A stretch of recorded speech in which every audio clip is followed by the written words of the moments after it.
I'm reading the Word. And I've been doing this, well, I did a little bit of it on YouTube, if you want to go to YouTube and find me on there. But I've been listening to Christian songs and then like dissecting them, breaking them down, seeing where the artist or the writer is getting the Bible verses from or where it's coming from in the Bible. And today's song is That's Who I Praise by Brennan. He has a lot of references of different people in that song, but I'm only going to pull out two of them. And the first one is, I want to sing like Silas, tearing down the prison walls. And that's Acts chapter 16. And Paul and Silas were put in prison because they exorcised a demon out of a slave girl.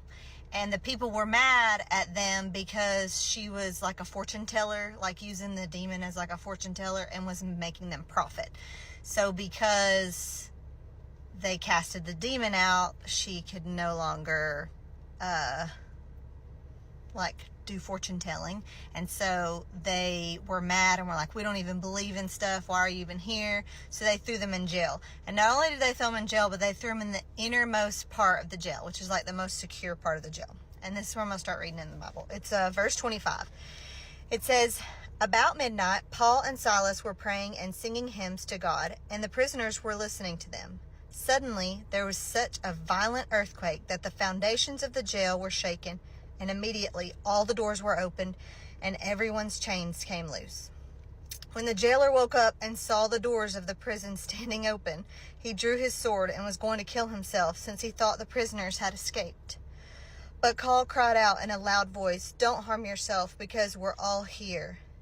The jailer called for the lights, rushed in, fell down trembling before Paul and Silas. He escorted them out saying, what must I do to be saved? And they walk him through how to be saved. And him and his household were saved. That jailer was.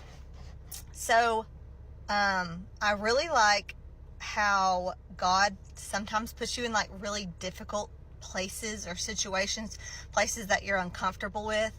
But it's for you to be the light in the darkness. And in Brandon Lake's song, That's Who I Praise, he wants to praise a God who can break down prison walls, who can part the waters and let, Moses cross. God who actually has done things, has proven his amazing power that he has.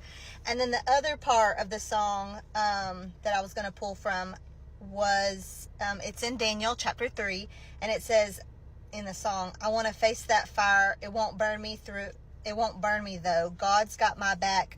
Shadrach, Meshach, Abednego. And this is talking about, so the Chaldeans were wanting these Jews to not be like, where they were in their like social status, because God had kept them. And, so they made up this like decree. They had this king had made a decree when he hears sounds of horns, flutes, harps, drums, any kind of music, they must fall down and worship this golden statue of the king Nebuchadnezzar.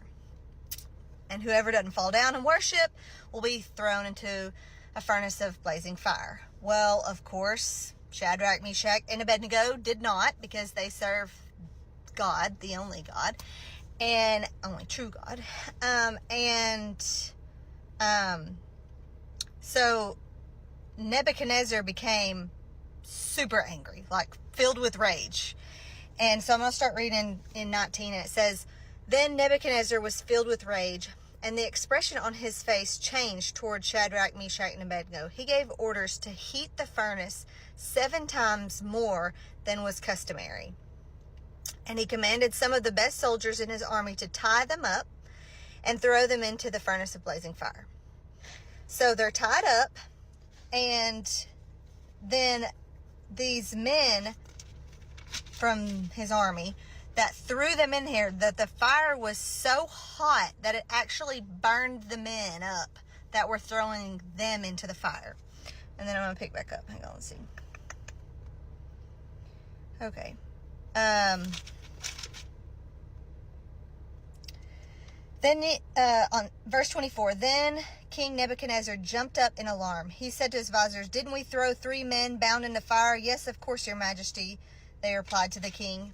He exclaimed, "Look, I see 4 men, not tied, walking around in the fire unharmed, and the 4th looks like the son of the gods."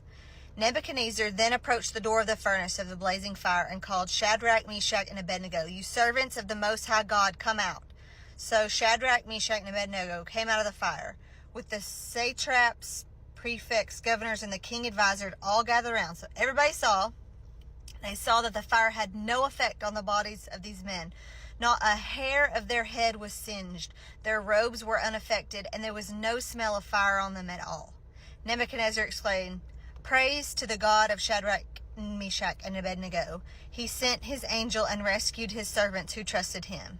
They violated the king's command and risked their lives rather than serve or worship any god except their own God."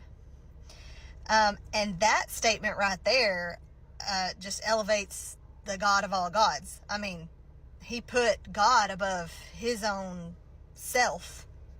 But if you read all that, he's still not humbled, and he still doesn't really believe. It takes him a while.